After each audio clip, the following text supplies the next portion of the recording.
das raras pessoas a que eu nunca ouvi dizer nada que fosse um mero lugar comum ou uma banalidade. Ela é muito alegre, tem coisas muito inesperadas. É imprevisível. Ela própria tem sempre uma distância irónica em relação a tudo, por mais trágico que seja. Se eu disser que existe uma certa perversidade, ela dirá que o que ela tem é uma inocência absoluta. E é, não direi perversa, mas é vulcânica, é subterrânea. Tudo vem aquilo explosivo. É muito capaz de identificar a verdade e a falsidade nas pessoas com o olhar. Quando se ri, não é? Ela ri-se como uma criança.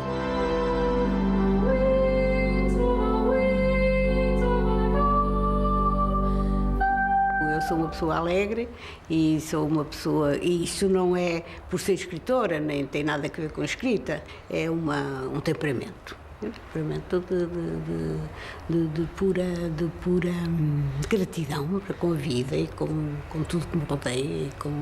Eu falo sozinha, eu falo com coisas inanimadas, eu falo com a gata, eu falo com...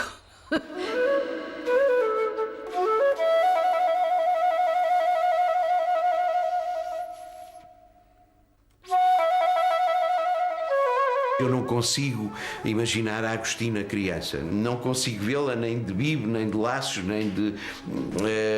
Imagino os olhos, sim. Os olhos serão certamente sempre os mesmos, não é? Aqueles olhos que penetram a pessoa profundamente e que vêm do fundo dos tempos para o fundo dos tempos.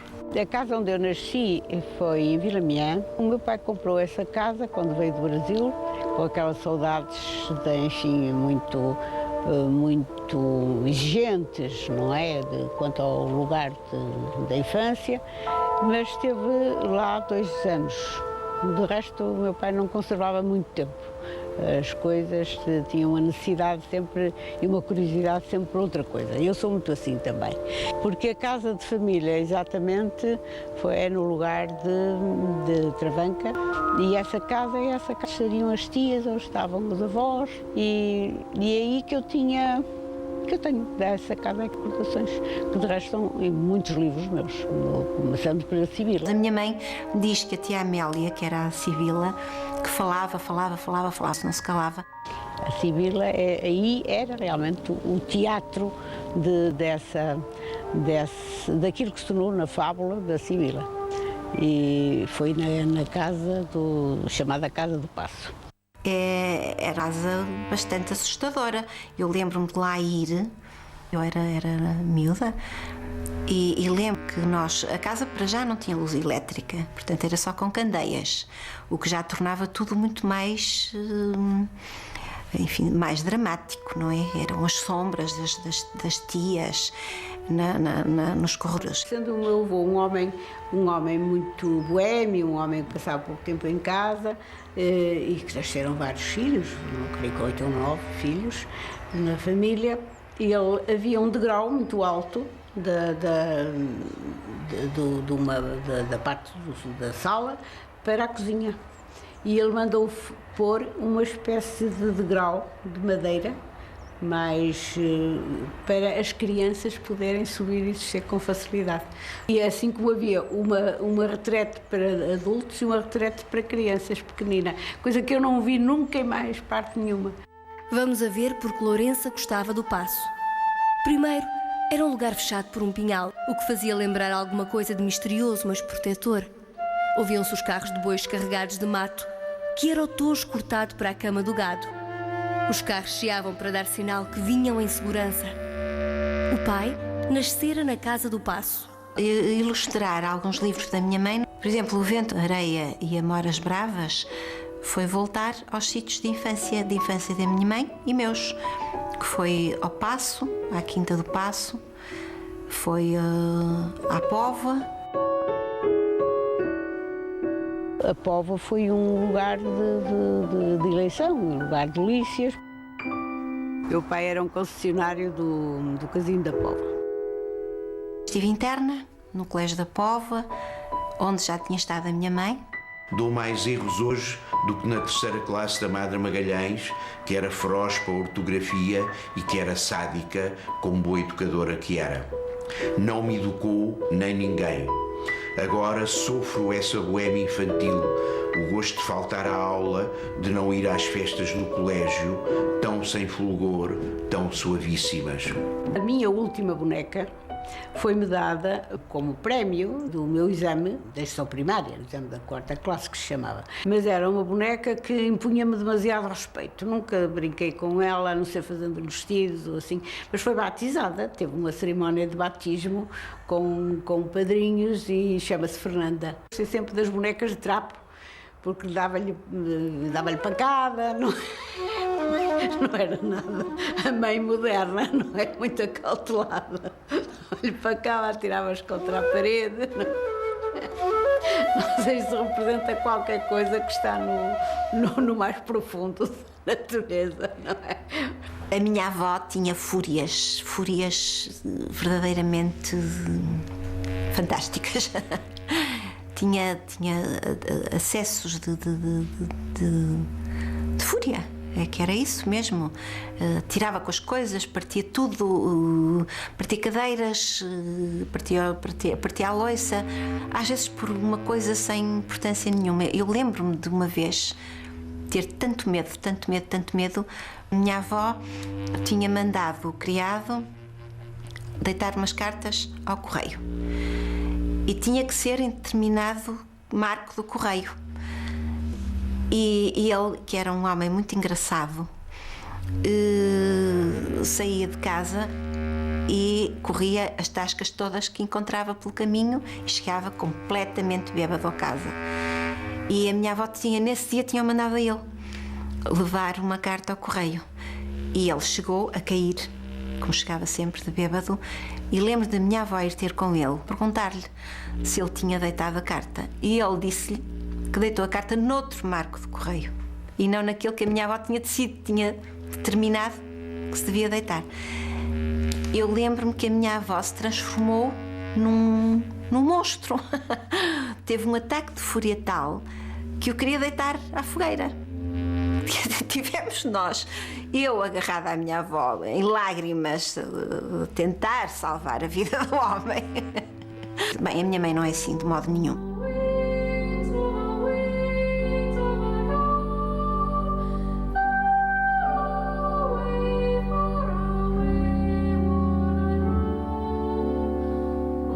Eu sou uma pessoa profundamente paciente. E o meu pai era profundamente paciente, sendo um homem perigoso, sendo um homem do jogo, sendo um homem da noite e tudo, mas era profundamente paciente. Era onde nunca ouvi levantar a voz em casa.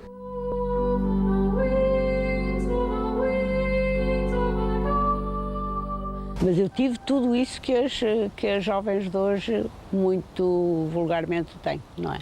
Anorexia, tudo isso tive. E talvez mais, de uma maneira mais agravada que em qualquer outra rapariga que eu conhecesse, não é? Comecei a ter o desejo de corresponder a um padrão, não é? O que acontece hoje, não, no fim de contas. E houve uma altura em que bebi vinagre, mas que é eficaz, mas de certa maneira não foi uma coisa continuada porque não era agradável. A minha mãe sempre teve recordações pouco agradáveis do Douro, eu acho, porque a minha avó foi para lá viver, a minha mãe teria para aí 12, 13 anos, portanto era uma má idade para uma criança ir viver para uma terra atrasada, como era a Régua, e foi lá metida numa altura da vida em que ela queria realmente era conhecer outras pessoas, ter outro tipo de convívio que lá não lhe era permitido.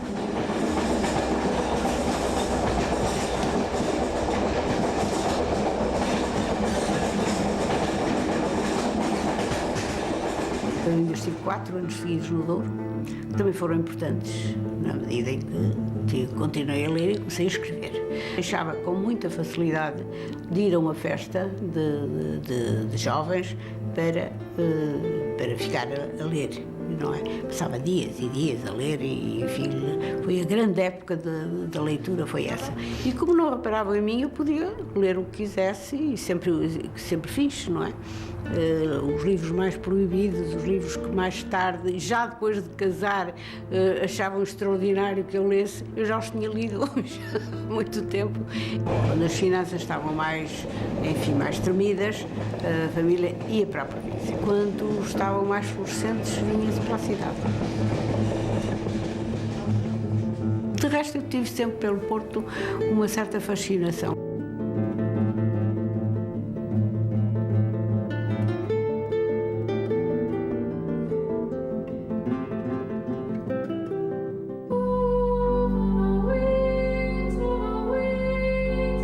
Como é que eu vejo essa atitude da minha mãe? Eu vejo isso como, enfim, uma coisa muito fora dos cânones, não é? Vejo isso como qualquer coisa de fora de tudo. E é uma história tão extraordinária que só mesmo a história da Agostina. Ela tinha uma coragem para fazer isso que eu sei lá. Eu não era capaz, por exemplo. Eu não era capaz de fazer isso. Ela era aventurosa. Acho que isso foi uma total rebeldia. Eu acho muito curiosa essa história da Agostina ter posto um anúncio no jornal para casar, porque acho que é de uma independência, de uma irreverência, e eu sei que a Agostina não vai gostar desta palavra, mas vai perceber-me, de um feminismo absolutamente. Ainda hoje é um fenómeno, e então naquela altura e naquele meio, muito mais fenómeno ainda é. Ainda hoje nenhum de nós, não sei se conhece, mas é pouco natural que conheça uma pessoa que casou por anúncio. O pai tinha dinheiro, a família, enfim, era uma família conhecida no Porto, e como temia que se aproximassem dela por causa da família, ou pensou que queria escolher ela livremente e não ficar tão restrita ao seu meio social no Porto, e portanto ir à procura do homem com as características que ela sonhava. E essa atitude de voluntarismo, de independência, estamos pensando nós que estávamos nos anos 40 do século passado, uma menina do Porto deve ter sido realmente um escândalo. Levando isso a uma certa radicalidade. É uma conservadora que procura escapar àquele mito fundador da relação amorosa que é tu és a única pessoa da minha vida, a mulher da minha vida, o homem da minha vida. E ela acha que isto é um mito e que se pode encontrar com o mesmo acaso com que se encontra a mulher da nossa vida ou o homem da nossa vida, se pode encontrar através da lista telefónica ou através de um anúncio no jornal. E foi uma atitude, como se viu, bastante sensata, porque continua casada até hoje com Alberto Luís. Eu fui vestida de preto com um colar de pérolas que a minha mãe me deu, era dela, mas não havia de acordo nem da parte do meu marido, porque ela era estudante, nem da parte dos meus pais, também porque não auguravam grande coisa de um casamento tão novos e sem futuro, não é?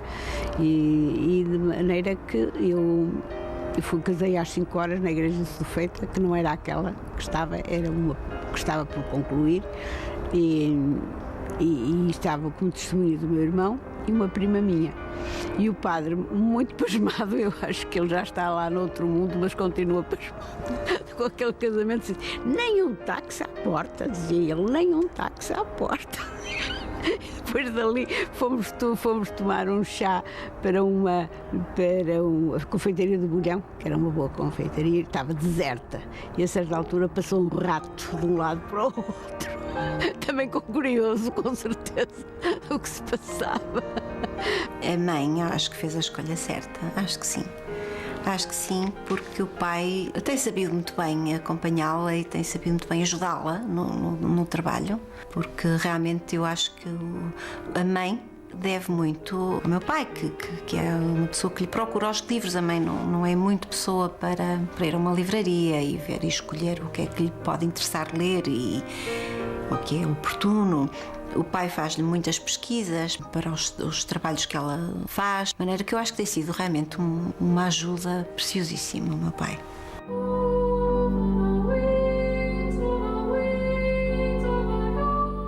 Fui para Coimbra, ainda pequenina, porque o meu pai estava a estudar. Escrevia também para os Jogos Florais, não é? Que quando o prémio era em dinheiro eu ficava felicíssima porque fazia o meu vestido de primavera e comecei a escrever a sério nessa altura para publicar e publiquei O Mundo Fechado. Há um episódio fabuloso passado com ela, que é o famoso episódio passado com o Teixeira de Pascoais. A carta que escrevi ao Teixeira de Pascoais fez parte de 3 cartas ou 4 cartas que escrevi a todos os escritores que eram considerados, enfim, as figuras mais centrais da literatura portuguesa, que era o Aquilino, o Miguel Torga, o Ferreira de Castro e os Pascoais. Eram as 4 figuras. A opinião de Pascoais para ela era importantíssima. Só que o livro chegou à casa de Pascoais quando o Pascoais já estava muito doente e, portanto, pouco antes de morrer. E, portanto, já não lia. Pascoais morreu, ela perguntou à família se alguma vez ele tinha falado do livro ou se tinha dito alguma coisa, e a família respondeu que, obviamente, não, porque quando o livro tinha chegado, ele já não estava em estado de ler, se fosse o que fosse. E, portanto, que ele nem nunca tinha chegado a ver o livro e muito menos a lê-lo. E um dia estava com o meu marido aqui no Porto a falar com um amigo ao fim da tarde, que era poeta, e ele dizia que tudo tinha resposta neste mundo e que tudo tinha a sua... Se não era neste mundo, havia sempre uma resposta para uma pergunta, uma interrogação, para uma inquietação, enfim. E eu disse não, porque me aconteceu isto com o Teixeira de Pascoais e ele já morreu e, portanto, agora não há hipótese de eu ter uma resposta dele. Ela ficou com muita pena e, passados uns tempos, telefona-lhe a família intrigadíssima, dizendo que entre os papéis do Pascoais tinham encontrado uma carta do Pascoais para a Agostina com imensos comentários ao livro. E daí a instantes o telefone toca e era a sobrinha do Pascoais. Sabe como, nem quando, nem em que circunstâncias o Pascoais terá lido o livro e estará escrito a carta. E a carta andou 2 anos, andou por Lisboa, andou por vários sítios, voltou às nossas mãos e eu tenho aqui para lhe entregar. E essa, de facto, foi um momento, enfim, muito comovente para mim. Isto são histórias, quem ler os livros da Agostina encontra-se a par e passo com imensos personagens e imensos episódios. Amarante, 2 de janeiro de 1950. Minha muito ilustre camarada, peço-lhe perdão de joelhos de não ter agradecido já a gentilíssima oferta do Mundo Fechado. Li-o 2 vezes, que eu desconfio sempre da minha primeira leitura, que é raro coincidir com a segunda, ou me causa uma impressão melhor ou pior. Com a sua admirável novela, na segunda leitura, foi melhor a impressão recebida. Feriu-me, sobretudo, no desenho nítido das paisagens, a figura esboçada do personagem principal. Nisto reside o maior merecimento da obra. Trata-se de uma escritora de raça, dotada de excepcionais qualidades visionárias ou dotada do instinto do real. Sem este instinto, há só literatura e mais nada. Se os românticos escreveram a realidade, caindo na falsidade, os chamados naturalistas cometeram o pecado contrário e tornaram-se inferiores à natureza. A autora do Mundo Fechado não praticou esses erros e, por isso, a felicito com o maior entusiasmo. Teixeira de Pascoais. Todos me responderam, menos o Torga, de maneira que escrevi uma carta e eu dizia-lhe, quando passo para a sua casa, apetece-me partir os vidros das janelas. Era uma casinha baixa junto à estrada, era tentadora. E pronto, a coisa passou-se. Mais tarde ele disse ao Eugênio de Andrade, referindo-se a mim, disse assim, eu tenho lá uma carta dessa mulher terrível. Mas a coisa não passou disso. Ele mais tarde até manifestou uma grande ternura por mim e não, enfim, eu depois fiz uma carreira e ele teve que a reconhecer.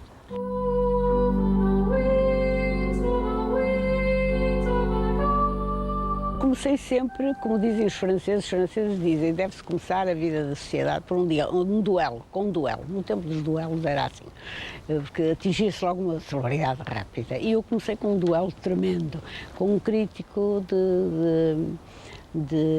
enfim, um crítico muito bom, de resto, que estava aqui no Porto e que era realmente um crítico de um jornal que era importante na época.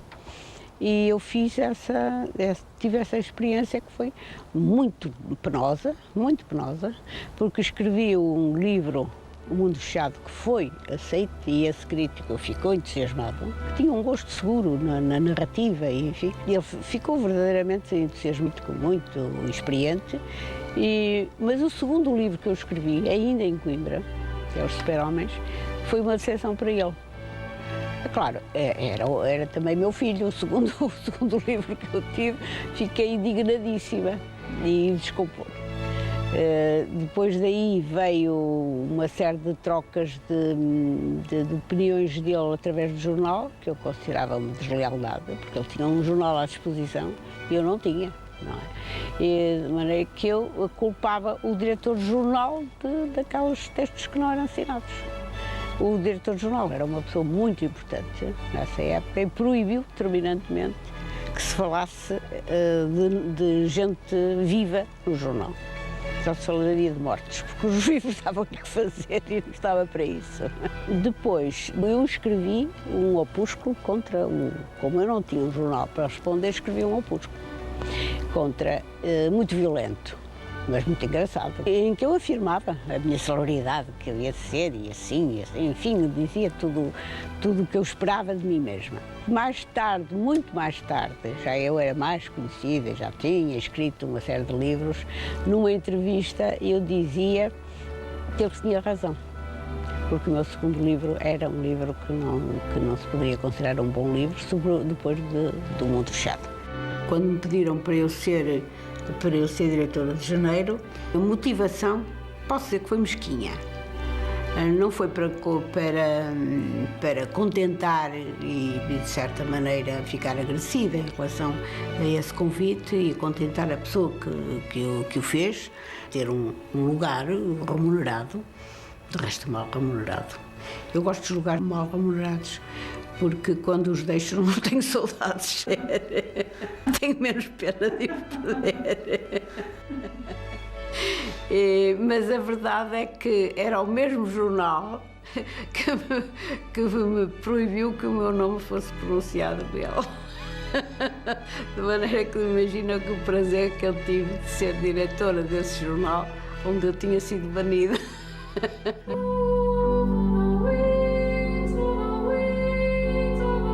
Depois fomos viver para Esposende, então isso foi um tempo ótimo. Eu fui lá realmente muito feliz. Lembro-me que nessa altura se passou um episódio que agora, quando ela recebeu o prémio Camões, tanto eu como o Alberto Vaz da Silva falámos, e que ainda é hoje uma questão polémica entre nós. Nenhum de nós aceita a versão que cada um tem. Bem, a carta foi-me endereçada a mim, eu recebia um belo dia na minha caixa do correio, mas estava dirigida ao João Bernardo da Costa. Portanto, ela escreveu uma carta ao Alberto Vaz da Silva, ou seja, no envelope havia o nome do Alberto Vaz da Silva, e para a casa dele, e quando ele abre a carta começava: meu caro Bernardo da Costa. Que isto, enfim, produziu o efeito de uma bomba entre o João Bernardo e mim. Aliás, ela sabia que nós éramos muito jovens na altura, não chegámos a ter 30 anos, a admirávamos loucamente. Quando a carta chegou, nos ficamos entusiasmadíssimos de ter uma carta da Agostina. Eu disse: a carta é para mim, obviamente. Meu caro Bernardo da Costa, chefe de redação de Tempo e o Modo, portanto, é nitidamente uma carta para mim. E eu disse: não, a carta é para mim, porque o envelope tem o meu nome e, portanto, a carta vinha-me dirigida. Isto é, obviamente, ela a brincar connosco. Esposende, 20 de março de 1965.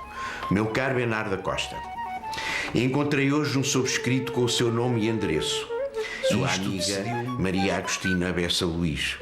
PS, afinal o sobrescrito era para o Alberto Vaz da Silva.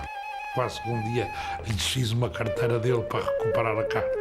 Porque tinha a carta na carteira, eu roubei-lhe a carteira e lhe rasgado a carteira.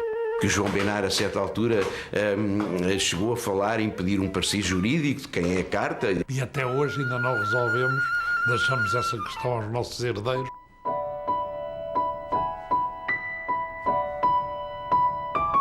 Eu estava sempre a escrever e nessa altura começaram a chamar a ermita de Esposende. Eu achei um horror, comecei e não foi só isso. Uma vez eu estava a tomar chá e um amigo meu passou e disse: "Ai, a Cristina, que morena que está." Eu disse: "Pronto, agora não é tarde nem cedo, eu vou sair."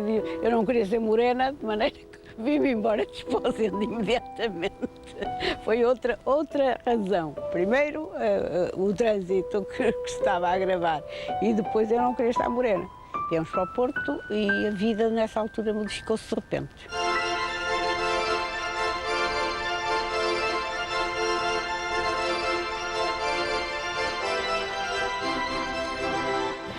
Foi numa altura em que eu estava decidida a ir para a França, com o apoio da Vieira da Silva. Quer dizer, eu hoje seria uma grande escritora em francesa, isso sem dúvida nenhuma, não tenho dúvida. Eu não acho que Portugal seja uma coisa para comentar. Ou se gosta ou não se gosta. Eu gosto de Portugal. Eu gosto. Eu nunca vi nenhum país em que me apetecesse tanto viver e que, talvez porque o vivi profundamente desde criança. Mas eu hoje vendo tanto em França, e tenho edições em França, como tenho em Portugal. É preciso notar isso. Devo dizer que uma das coisas que chamou mais a atenção do público francês foi o filme do Manuel de Oliveira, do Valabrão. A partir do Valabrão, as pessoas começaram a ligar o nome ao filme do Manuel de Oliveira e começaram a habituar-se. De maneira que devo isso ao Manuel de Oliveira, não é? Que já tinha um prestígio muito grande em França, não é? Eu muitas vezes dou-lhe sugestão para fazer um romance, como por exemplo o Valabrão, e se ela achar bem, faz. Ela geralmente entusiasma-se com isso, e eu vou fazer, então faça o romance à sua vontade. Como quiser, porque o que eu adoro é a sua inspiração. E o que é mais... De maneira, eu depois cá passo para filme. E nessa passagem é que as coisas se crispam um bocado, não é? Porque, é claro, o filme não pode ser o livro. Muitas vezes a Cristina diz: "Mas isso não é o meu livro."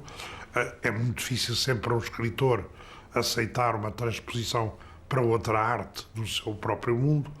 Há muitas coisas que eu nunca escrevi, e o Manuel de Oliveira a dizer: "Pois, evidentemente, se eu fosse fazer o seu livro, não precisava de fazer um filme, bastava copiá-lo." E, portanto, estão sempre a meter piadas um ao outro. Imagino que uma pessoa que vá ver aquele filme, um estrangeiro que vai ver aquele filme e ouça aqueles diálogos, queira saber quem é que escreveu aquilo, e, portanto, nesse sentido foi muito importante. Mas depois há uma relação, digamos, problemática. Ela própria diz que não gosta particularmente dos filmes, o que é muito, muito curioso e muito típico dela. Mas essa relação está na base de alguns dos filmes mais importantes destes últimos 30 anos. Filmes como, nomeadamente, a Francisca, o Valabrão, o Convento, o Party, ou agora estes dois filmes extraídos do Princípio da Incerteza. Went back down into the cabin to give thanks for the miracle, but these caves, they lived like animals. Foi um filme que ele conduziu de uma maneira que me desagradou muito. E depois cada um lhe pôs um nome diferente. O meu nome inicial era As Terras do Risco, não é? E ele, que nome é que deu? Pôs o Convento, não é? Mas ela mudou o título, mesmo assim mudou o título à obra, não é? E eu mudei também. O Manuel de Oliveira não lhe quis chamar Pedra de Toque para não provocar demasiado a Agostina e, portanto, mudou o título para o Convento. E a Agostina, sabendo que o Manuel de Oliveira ia fazer um filme que se chamava Pedra de Toque, mudou o título para Terras do Risco. E, portanto, acabou por se perder, aliás, este magnífico título Pedra de Toque, que não ficou nem no livro, nem no filme. Nunca vi o filme, eu vou assim de tal maneira que ele me deu uma interpretação tão tola, que é a palavra do meu livro. Ela gosta é do livro, que é dela, não do filme, que é meu. E mais tarde, ele depois pediu-me como uma espécie de reconciliação, que eu fizesse um texto e que fizesse praticamente, que indicasse as cenas que queria que fossem representadas. Então foi quando eu fiz o Party dos Açores. E ele fez o filme, que foi um filme interessante. Os episódios relativamente ao filme que o Manuel Oliveira vai agora fazer, que é uma adaptação da Alma dos Ricos, realmente isto teve contornos cómicos, de maneira que tem discussões terríveis entre cartas e inclusivamente uma conversa a que eu assisti, que é verdadeiramente fantástica. Em casa de Manuel de Oliveira, a minha mãe e um padre, que é o Padre João, que a minha mãe exigiu que estivesse presente para realmente constatar ali que a Nossa Senhora era uma senhora rica. Pronto, isso era um princípio que o Manuel de Oliveira não podia de maneira nenhuma alterar.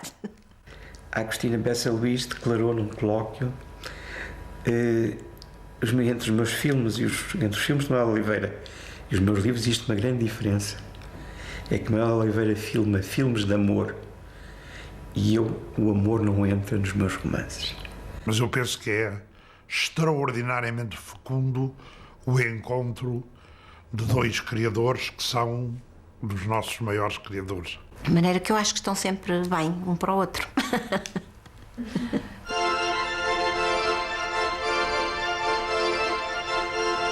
Mas eu sempre gostei muito de cinema. O meu pai tem União Cinema, no Porto, trazia-me às quintas-feiras para o cinema. Era um espaço enorme, com salas de exposições, com um grande café, enfim. E ele deixava-me à vontade. E eu então via os filmes todos, aqueles próprios e impróprios, tudo quanto... Aconteceu até uma história curiosa comigo, portanto, já que isto tem um tom pessoal, porque já eu estava aqui na Cinemateca, convidei-a uma vez para vir comentar um filme que ela escolhesse livremente. Foi num programa, na altura do Centenário de Cinema, uma espécie de homenagem a umas célebres terças-feiras clássicas que tinham existido em Lisboa nos anos 40, e tratava-se de reeditar esse modelo, portanto, uma pessoa que escolhia um filme e o introduzia. E eu convidei a Agostina e disse-lhe, escolha o filme que quiser. E ela escolheu um filme inglês do princípio dos anos 30, que é uma adaptação da peça do Shakespeare, As You Like It. Com uma grande atriz alemã, chamada Elisabeth Werner. E o filme nunca tinha estreado em Portugal, nem nos anos 30, o filme nunca tinha vindo a Portugal. E era um filme bastante difícil de encontrar. Eu andei muito tempo à procura do filme, porque não era um filme óbvio nem fácil de encontrar. Finalmente lá consegui encontrar o filme e depois intrigou-me a ideia de como é que ela escolheu este filme, onde é que ela o terá visto. Não é um filme que passe nem na televisão, nem é um filme muito pouco visto.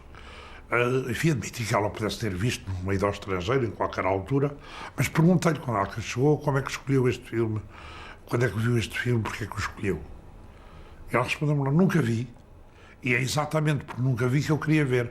Tinha imensa vontade de ver este filme, e por isso escolheu um filme que nunca tinha visto, porque queria ver, não há escolha melhor, é exatamente a melhor maneira de escolher um filme, é porque eu queria ver.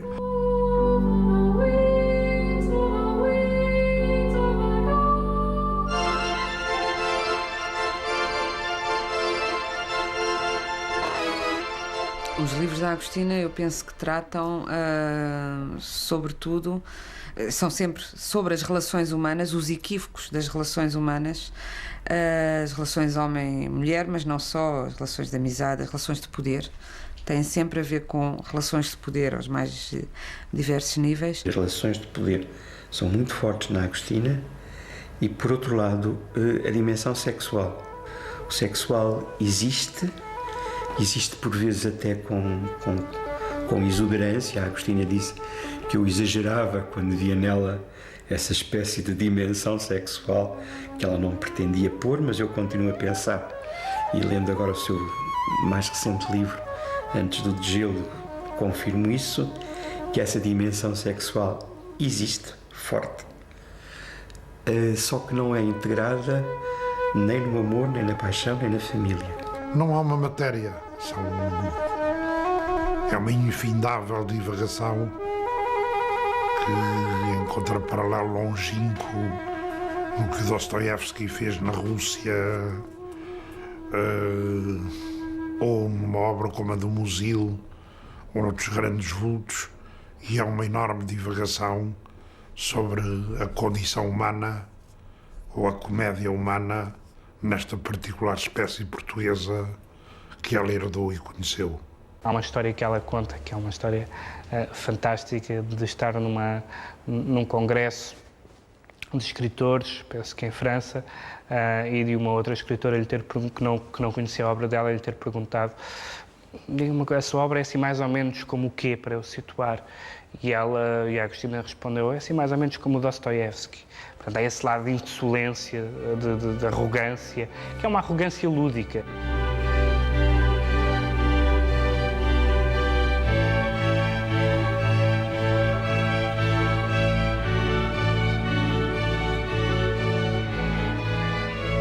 É muito uma análise da sociedade contemporânea, mas também daquilo que no homem e na mulher não muda ao longo do tempo. E isso é a força dela, é o gênio dela, é a determinação dela de ir até ao fim das pessoas, das situações, dos caráteres.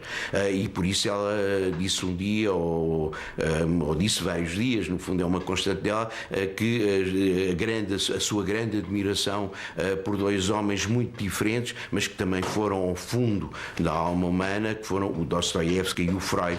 As pessoas pensam muito que só se trata nos romances da Agostina das grandes famílias do Douro e de um Douro, de certa maneira, imobilizado no tempo. Mas se forem ler os romances mais recentes, nós vemos a vida urbana, quer do Porto, quer de Lisboa, mais do Porto necessariamente. Nós vemos os impasses e os problemas da juventude contemporânea e analisados com muita perspicácia.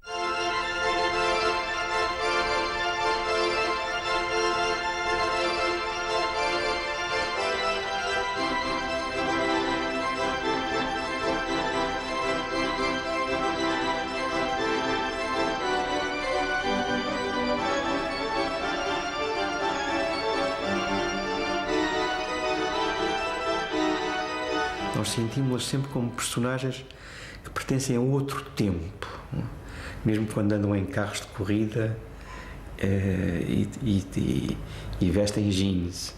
Ela procura, quase que de uma forma clínica, quase que com um bisturi, e realmente a escrita dela é muito precisa, e eu acho que tem-se tornado cada vez mais precisa, como cada vez mais divertida também. O sentido do humor é uma coisa que lhe atravessa a escrita cada vez mais. Nos últimos romances é muito visível. Para ver o que é que há de intemporal e de temporal. E faz uma análise da sociedade contemporânea absolutamente magistral.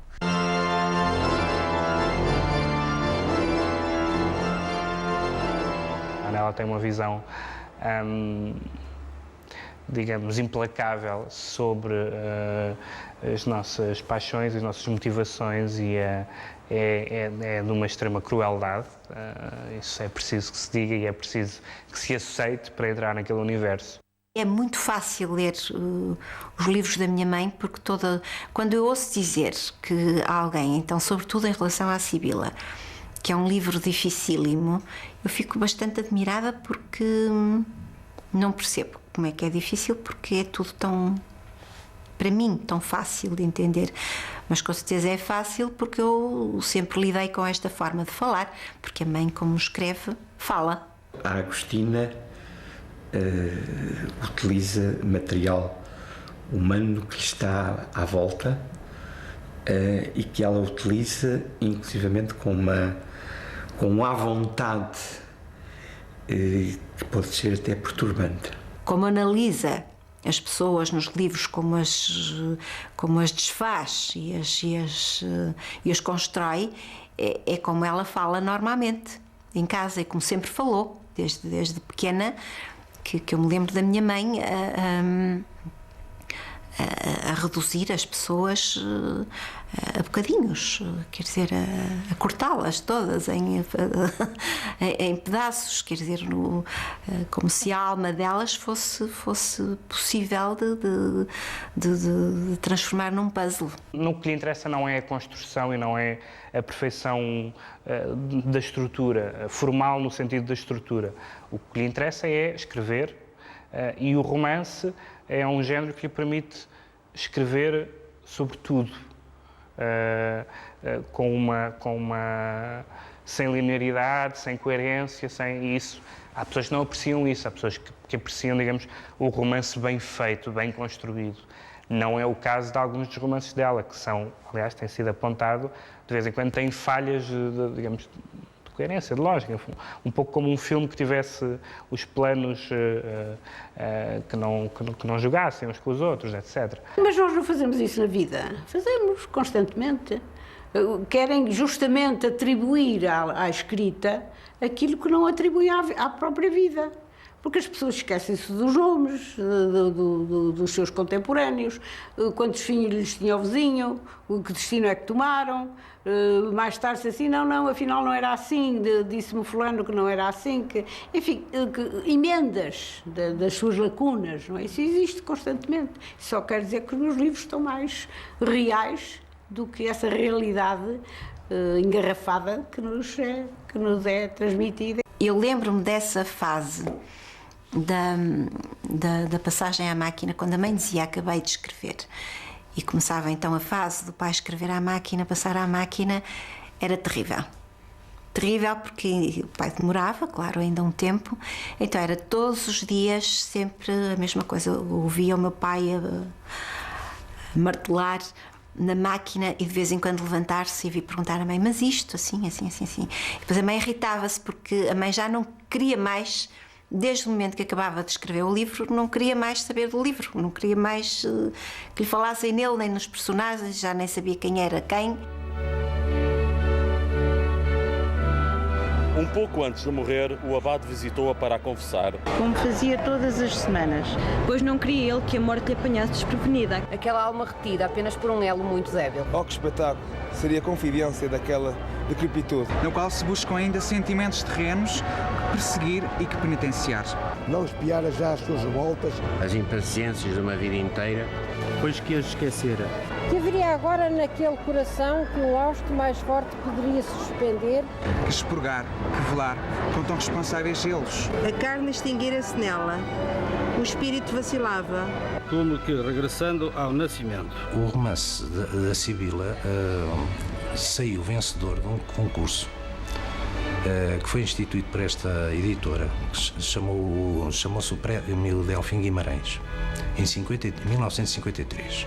O que é interessante na Sibila, e até pela própria personagem e até pelo próprio nome do romance, é que marcou logo uma determinada imagem da Agostina, de uma espécie de sacerdotisa. A Agostina tinha inventado um território novo, novas personagens, uma nova visão do mundo, uma capacidade diferente de contar e uma escrita extraordinária, com páginas absolutamente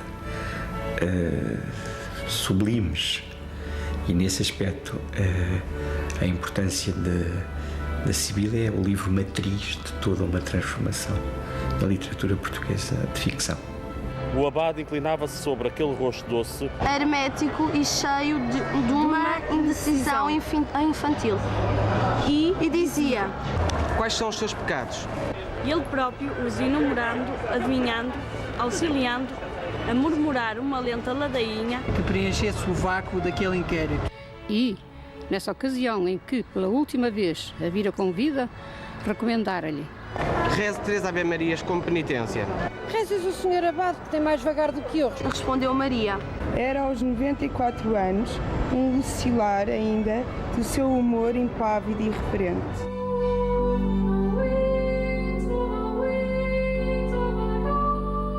O total da obra de Agostina Bessa Luís estão publicados, segundo creio, 62 títulos. A minha mãe ter crises de inspiração?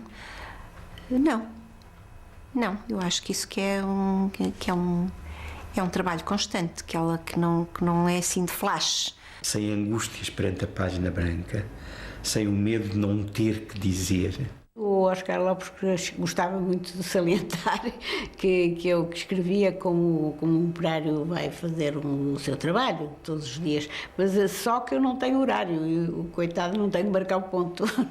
Todos os anos, quase, invariavelmente, há um livro para compor, há um romance, há uma biografia, há um ensaio. De resto, eu acompanho muito toda a escrita do livro, porque a mãe, desde sempre, à medida que vai escrevendo, vai contando. E antes de escrever já conta o enredo que vai tratar. Portanto, estou sempre já muito dentro de toda a obra. E há uma determinação, que há uma ordem interior, e que eu não posso já explicar qual é. Que escrevo bem, escrevo, e que escrevo cada vez melhor, e eu sei melhor que qualquer pessoa. Que escrevo cada vez melhor, cada vez com mais segurança, com mais maestria, que é isso que dá a experiência, não é? A experiência dá-nos esse hábito de fazer as coisas com facilidade e eliminando coisas que eram erros.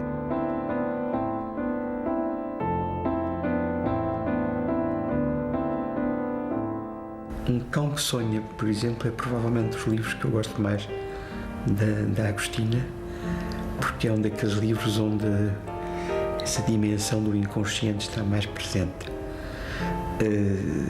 Mas o último livro dela, por exemplo, Antes do Degelo, é um romance excepcional. O livro dela, que tem talvez a passagem que me põe em pele de galinha, é Os Incuráveis. Porque é uma obra em que eu ouço muito pouco falar e eu considero-a uma obra fantástica. Para mim é o livro de preferência. Os Ternos Guerreiros. É um livro perturbante, é um livro terrível, é um livro sobre o amor, é um livro sobre a condição humana e sobre a nossa inadaptação a ela, e é um livro que me marcou profundamente até hoje. É a Fanny Ellen, que deu origem, aliás, ao filme do Manuel de Oliveira, a Francisca, porque, precisamente, é um dos livros, mas talvez o livro mais explicitamente camiliano. O que eu prefiro, não é um dos que eu prefiro, posso dizer até o único que é preferido, como numa família com muitos filhos, há um que é preferido. E não é preciso explicação para isso, não é? Que é Um Inverno Frio.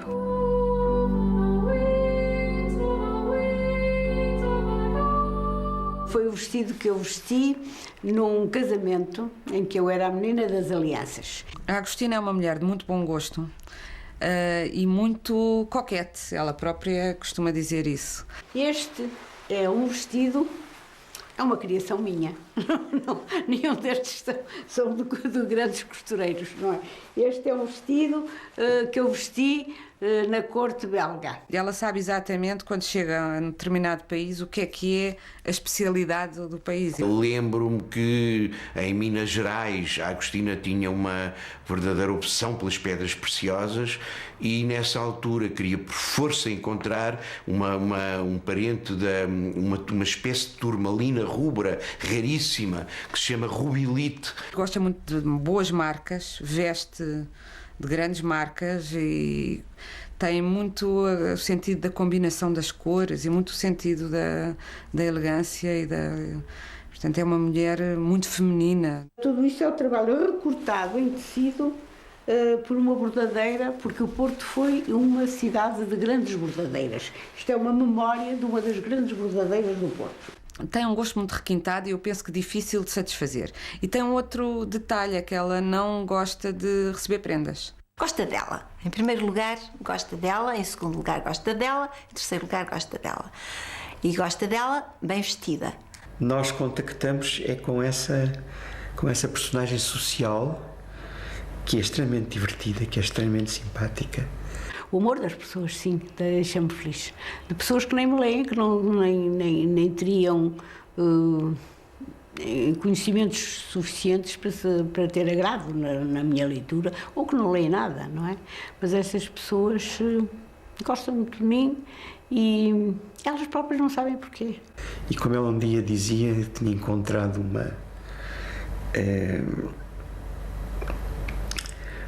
uma pessoa na rua que lhe disse: ai, Agostina, gosto imenso, imenso de si.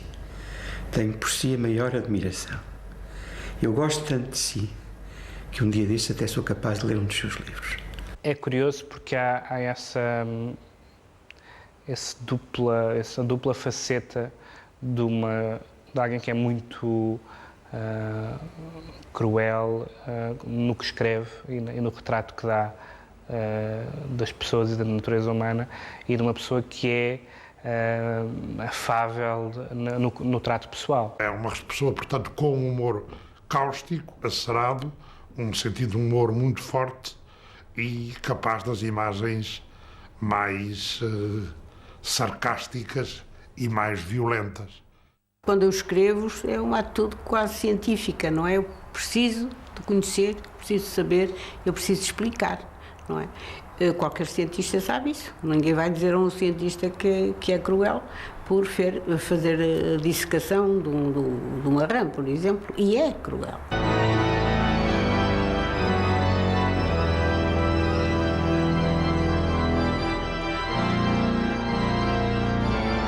Eu acho a Agostina talvez a escritora portuguesa mais importante do século XX. É uma escritora excepcional, mas é uma escritora incontrolável. O António José Saraiva, por exemplo, falava, dizia que a Agostina era o segundo caso do século português, depois do Pessoa. Nunca conheci ninguém do género da Agostina ou que eu pudesse aproximar da Agostina. A força prodigiosa e verdadeiramente plutónica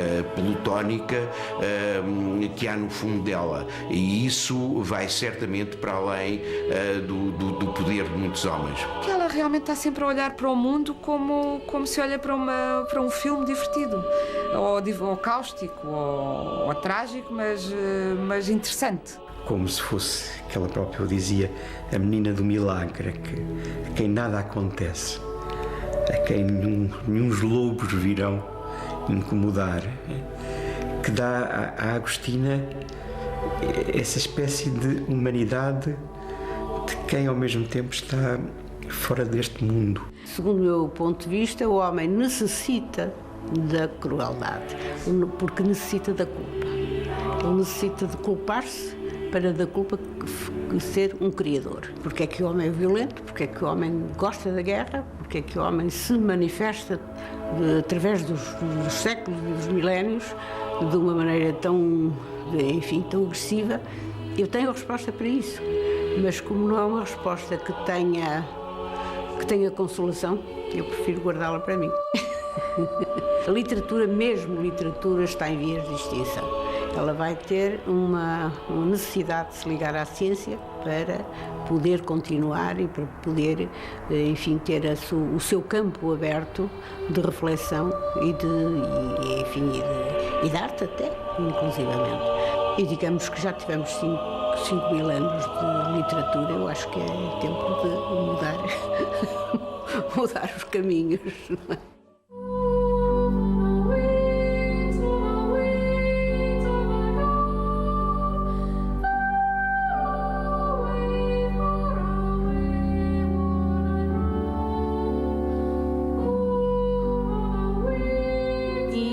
Aquela criança que saiu e que se sente bem no mundo.